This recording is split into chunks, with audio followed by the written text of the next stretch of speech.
తండ్రి, కొడుకు, మళ్ళా కొడుకు, 3 జన్మలు వచ్చినాయి. సరేనా?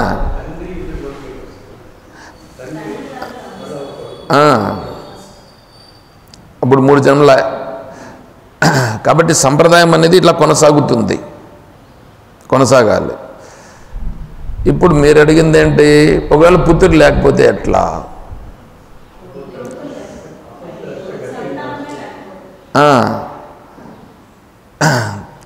వాళ్ళకంటే మించిన ఉత్తమమైనటువంటిది ఇంకొకటి లేదు. ఎందుకంటే పుత్రుడు అంటే ఏ పుత్రుడు? అపుత్రస్య గతి నాస్తి అంటే పుత్రుడు లేకపోతే గతి లేదు అనేది వాళ్ళు చెప్పేది. ఎందుకు? పుత్రుడు లేకపోతే తలకరువు పెట్టేవాడు ఉండడు కదా చెప్తున్నారు. తలకరువు పెట్టేవాడు ఉండడు.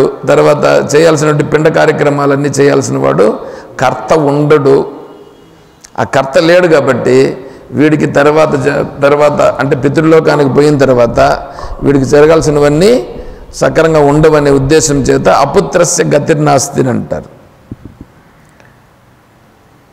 కానీ నీకు మోక్షమా కావాల్సింది వేరే లోకాల?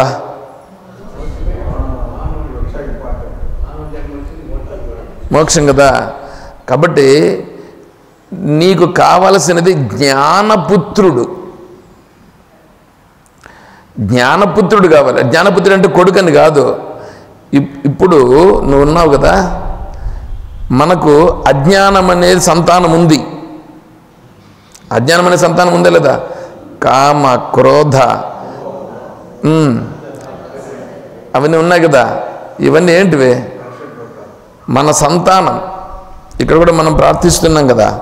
ఏమని ప్రార్థిస్తున్నాము? కామ, క్రోధ, లోభ, మోహ, మద, మాత్సర్య, ద్వేషాదుల నుండి మమ్ము తప్పింపుము ప్రార్థిస్తున్నాం.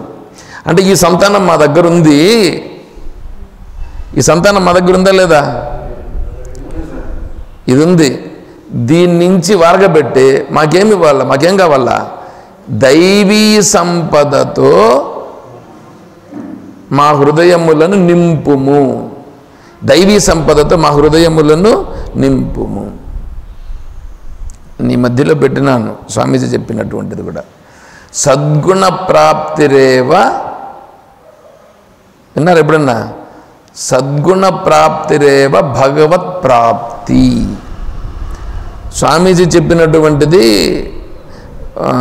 షార్ట్ వీడియో పెట్టాం, మనం షేర్ చేసినాం. సద్గుణ ప్రాప్తి అనేది అంటే సద్గుణములు అలవడితే అవే నా సంతానం. నన్ను ఉద్ధరించేది ఎవరు? సద్గుణములు నన్ను ఉద్ధరిస్తాయి. సద్గుణములు ఉద్ధరిస్తాయా లేదా దుర్గుణాలు ఉద్ధరిస్తాయా? సద్గుణాలే ఉద్ధరిస్తాయి. అందుకే దైవీ సంపద ఉందిగా. దైవ అసుర సంపద, దైవాసుర సంపద. దైవీ సంపదను మనం ఆశ్రయించాలి. ఈ ఆసురీ సంపదను వదిలిపెట్టాలి. ఆసురీ సంపద అనేటువంటివి అందరికీ సంతానం ఎవరికైనా ఉంటుంది. దైవీ సంపద అనేది ఉండదు. కాబట్టి ఇప్పుడు మనం ఏం చేయాలా? దైవీ సంపదను పొందుట. అదే నీ పుత్రుడు. నిన్ను ఉద్ధరించేది ఎవరు? దైవీ సంపద నీకు ఉంటే అది నిన్ను ఉద్ధరిస్తుంది. కానీ కొడుకు తలకరువు పెట్టినా పెట్టకపోయినా నీ శరీరం ఎలాగో కాలిపోతుంది, ఎలాగో భూమిలో పడేస్తారు, పోతుంది. అదే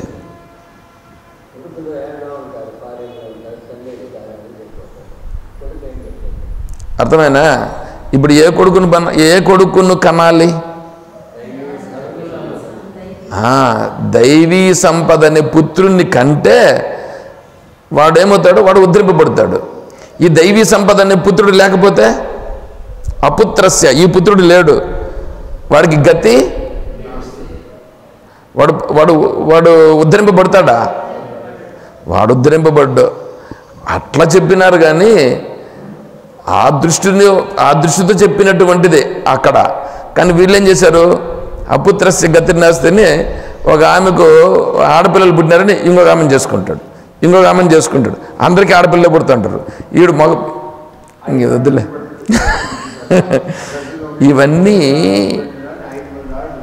ఇవన్నీ తెలియక చేసేటువంటి అజ్ఞానపు కార్యములు. అర్థమైనా? అసలు పిల్లలు ఇప్పుడు ఏ పిల్లోడు కావాలా? సద్గుణ సంపద కలిగినటువంటి కొడుకు. ఏ కొడుకు? అది ఎక్కడుండాలా? ఇక్కడే మనలో పుట్టుట, మనలో దైవీ సంపదను సంపాదించుకున్నట్టే. అవును అవును, మనలో దైవీ సంపద పుట్టుటయే దైవీ పుత్రుడు. అది నిజమైన పుత్రుడు. ఇప్పుడు యథైధాంసి సమిద్ధోగ్ని భస్మసాత్ కురితే అర్జున జ్ఞానాగ్ని సర్వకర్మ అని కదా. నీ కర్మలను నీ చితికి నిప్పు పెట్టగలడే కానీ వాడు, నీ చితికి నిప్పు పెడతాడే కానీ శ్మశానంలో తీసుకొని నేను పడుకోబెట్టి వాళ్ళంతా చేస్తే నీకు చితికి నిప్పు పెడతాడే కానీ నీ కర్మలను ఏమైనా కాల్చగలుగుతాడా? నీ కర్మలను కాల్చాలంటే ఎవరు కాల్చాలా? నీ జ్ఞానము చేతనే నువ్వు కాల్చుకోవాలి. కాబట్టి జ్ఞానము సంపాదించుకున్నట్టయే నీ పుత్రుడు.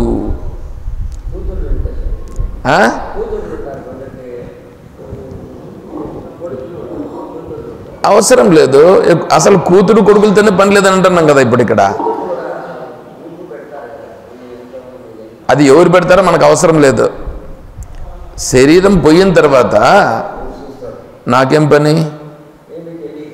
ఇప్పుడు ఒకటి చెప్తానండి, సత్సంగతి. ఇదంతా సత్సంగత్యంలో ఉండేటువంటి భాగం కింద చెప్పుకుంటున్నాం మనం. సత్సాంగత్యం. ఇప్పుడు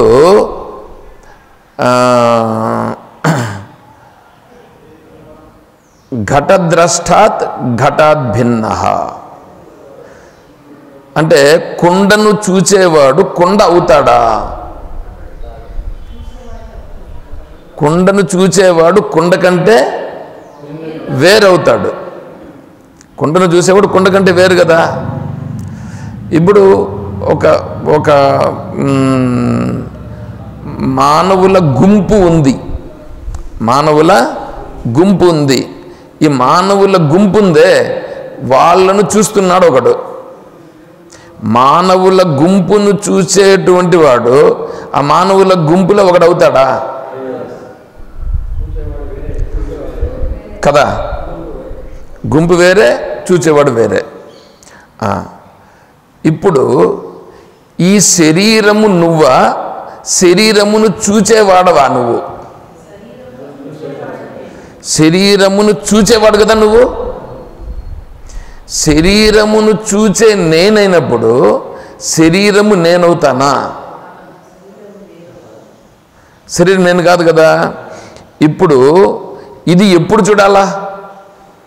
శరీరం విడిచిపెట్టిన తర్వాత చూడాలనా? శరీరము ఉన్నప్పుడే, బ్రతికి ఉన్నప్పుడే చూడాలనా?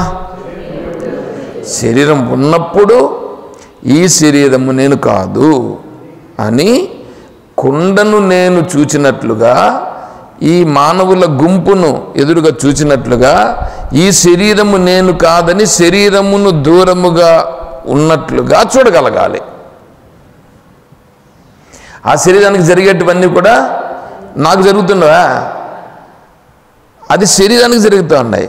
అది శరీరానికి ఎందుకు జరుగుతున్నాయి? దాని కర్మను అనుసరించి జరుగుతున్నాయి. నేనెవరు? నేను శరీరమునకు జరుగుతూ ఉండే వాటిని చూచేవాడను నేను. ఏమంటే శరీరాన్ని ఎప్పుడు విడిచిపెట్టాడు?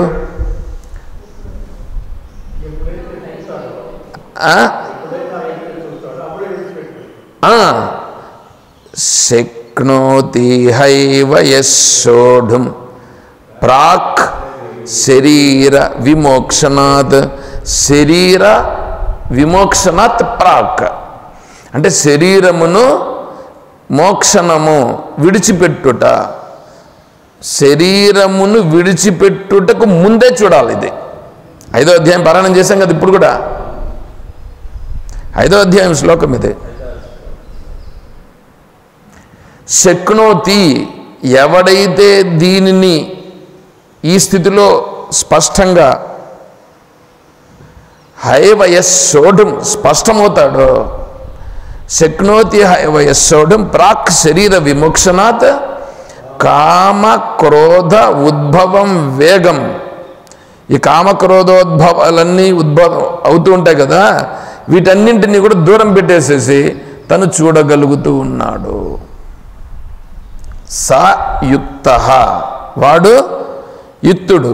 స సుఖీ, వాడు యుక్తుడు, వాడే నిజమైనటువంటి సుఖమును పొందినవాడు. లభంతే బ్రహ్మ నిర్వాణం ఋషయః క్షీణకల్మషాః ఛిన్నద్వైతా యదాత్మానః సర్వభూతహితే రతాః. లభంతే బ్రహ్మ నిర్వాణం. ఇప్పుడు బ్రహ్మ నిర్వాణం ఎప్పుడు? ఇప్పుడు ఇప్పుడు ఇక్కడ, ఇప్పుడు ఇక్కడ పొందాల. ఎప్పుడో ఎక్కడో పొందుతాడు. ఇప్పుడు వస్తుంది నా పాయింట్. ఈ పాయింట్ కోసం నేను ఈరోజు క్లాస్ అంతా మళ్ళా మొదలుపెట్టింది. సత్సంగతి అంటే ఇది చెప్పాల. సత్సంగతి అంటే, సత్సాంగత్యం అంటే ఇది. ఏది? బ్రహ్మ బ్రహ్మ నేనా లేదా వేరే వాళ్ళ? భగవంతుడు ఆత్మస్వరూపమైనటువంటిదా భగవంతుడు, లేకపోతే ఆత్మస్వరూపం కాకుండా వేరే వాళ్ళ భగవంతుడు? ఆత్మస్వరూపమే భగవంతుడు. ఆత్మస్వరూపమే భగవంతుడు. ఆ ఆత్మస్వరూపమే భగవంతుడు, ఆ స్వరూపమే నేను. నీకెలా తెలుసు? నీకు ఎలా తెలుసు? ఎవరు చెప్పారు? భగవద్గీత చెప్పింది, ఋషులు చెప్పారు. ఋషులు చెప్పారు లేదా? ఋషులు చెప్పారు, భగవద్గీత మాత చెప్పింది, భగవంతుడే సాక్షాత్తుగా చెప్పాడు. వేదముల ఎంతంతా కూడా చెప్పబడి ఉన్నది. దీనిని చెప్పాలనా లేదా ఇంక వేరే దాన్ని చెప్పాలనా? ఏమన్నారు? మీరే ఏమంటున్నారు? దీన్నే చెప్పాలని అంటున్నారు. ఓకే, అప్పుడు నేను దీన్ని చెప్పాలనా లేదా ఇంకొకటి చెప్పాలనా? దీన్నే చెప్పితే ఋషి రుణము తీర్చుకున్నవాడిని అవుతాను. ఋషి రుణం, మహాత్ములు మహానుభావులు, అవును అవును, వాళ్ళ యొక్క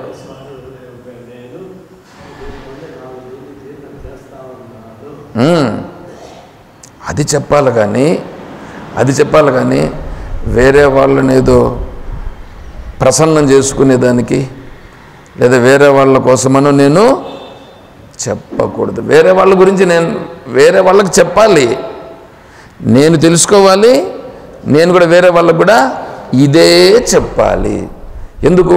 ఋషులు నాకు దీన్ని అందించారు. యస్యామతం తస్య మతం, మతం యస్య న వేదసః, అవిజ్ఞాతం విజానతాం, విజ్ఞాతం అవిజానతాం. ఇది చెప్పారు ఋషీశ్వరులందరూ, ఇది చెప్పారు. దానినే నేను కూడా చెప్పాలి. ఇట్లా చెప్తే అప్పుడేమవుతుంది? ఋషులందరూ, ఆ ఋషి సాంప్రదాయం సంతోషపడి అనుగ్రహిస్తుంది. అప్పుడు ఋషి రుణం తీరుతుంది.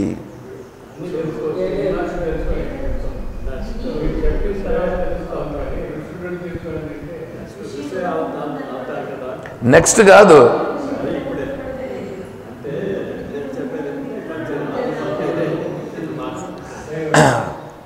స్వామీజీ దీక్ష ఇచ్చినప్పుడు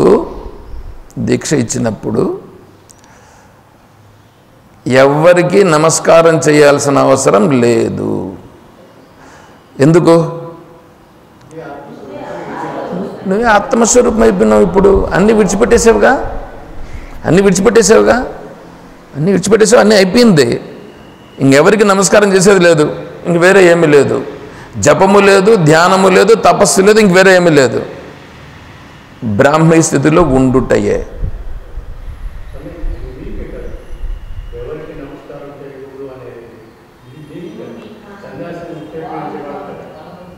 అవును, మీరు చెయ్యాలి. అందుకే అసలు ఇంక దేవునికి ఏంది నమస్కారం చేసేది? ఎవడు దేవుడు?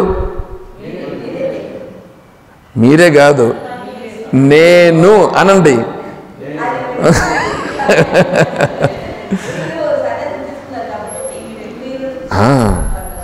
ఎందుకంటే దీని కొరకే నేను స్వామీజీ దగ్గరికి వెళ్ళింది. లేకపోతే వేరే వాళ్ళ దగ్గర ఎంతోమంది దగ్గర ఉన్నారు, వేరే వాళ్ళు నాకు ఇచ్చేవాళ్ళు వేరే వాళ్ళు ఉన్నారు.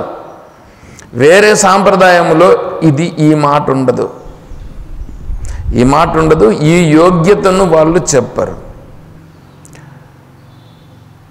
సనత్కుమారుల వారు నారద మహర్షులు వచ్చినప్పుడు సనత్కుమారుల వారి దగ్గర నారద మహర్షులు వెళ్ళి అడుగుతారు, నేను ఋగ్వేదం, యజుర్వేదం, సామవేదం, అథర్వణ వేదం ఇట్లా 72 విద్యలను నేను నేర్చుకున్నాను. తేలు విద్య మొదలుకొని, పాము విద్య మొదలుకొని, ఇంకా యోగ విద్య మొదలుకొని ఇట్లా విద్యలన్నీ చెప్తాడు. ఇవన్నీ నేను నేర్చుకున్నాను, నాకు మనశ్శాంతి కలగలేదు, నాకు మనశ్శాంతి కలగలేదు. ఏమి చేయమంటారు మహాత్మా? నేను ఇంత నేర్చుకున్నాను, నాకు శాంతి లేదే అని అడుగుతాడు. అప్పుడు అవును, నారద మహర్షి సనత్కుమారుల వారిని అడుగుతారు. సనత్కుమారుల వారు చెప్తారు, సర్వం నామైవా. ఇంతవరకు నువ్వు నేర్చుకున్నదంతా కూడా నామమాత్రము. నామమాత్రం అంటే పేరు, శబ్దము రూపంగా తెలుసుకున్నవే కానీ నీకు ఉన్న తత్వం తెలియలేదు. ఇదంతా తత్వం నీకు తెలియలేదు. నీ తరతి శోకమాత్మవిత్, తరతి శోకం ఆత్మవిత్, ఆత్మస్వరూపమును తెలుసుకొనుట. ఆత్మస్వరూపం తెలుసుకుంటే నీ శోకం ఏమైపోతుంది?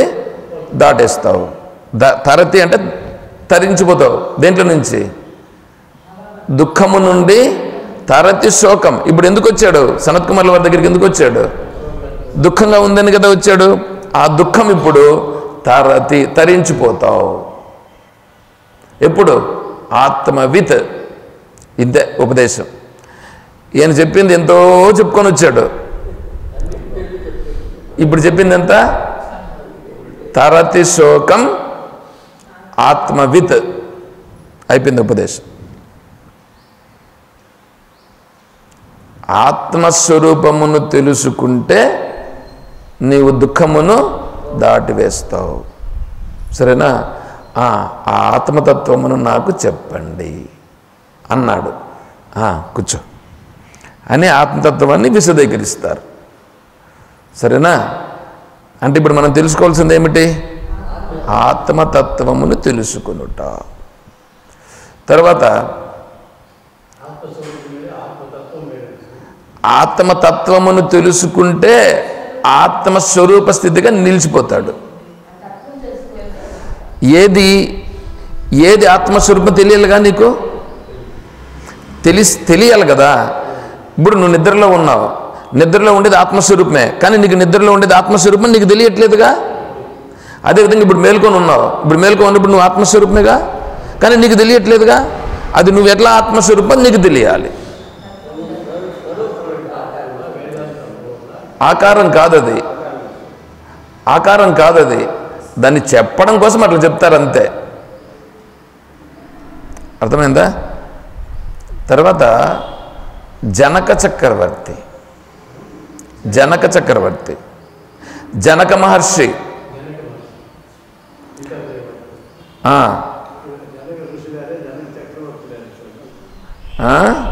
వారికి ఆ పేరు. సరే, వీరు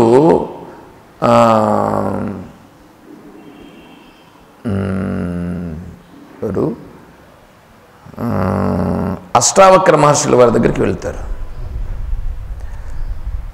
విచారణ చేస్తారు. అంటే ఆత్మతత్వం కావాలని పోతారు, అడుగుతారు. పోయి అడిగిన తర్వాత అంతా విచారణ చేసి ఆత్మతత్వమును చాలా స్పష్టంగా ప్రకటించిన తరువాత ఇప్పుడు నీకు అభయమును ప్రసాదిస్తున్నాను అన్నాడు. ఇప్పుడు అభయమును ప్రసాదిస్తున్నాను. అభయం అంటే ఏమిటి? అభయమనంటే భయము లేకుండుట. ఇప్పుడు నీవు అభయస్థితిని పొందినావు అని చెప్పుట. అభయమును ప్రసాదిస్తున్నా అంటే ఏనేం ప్రసాదించింది ఏం కాదు, అభయమును పొందినావు అంటే భయము లేని స్థితిని పొందినావు.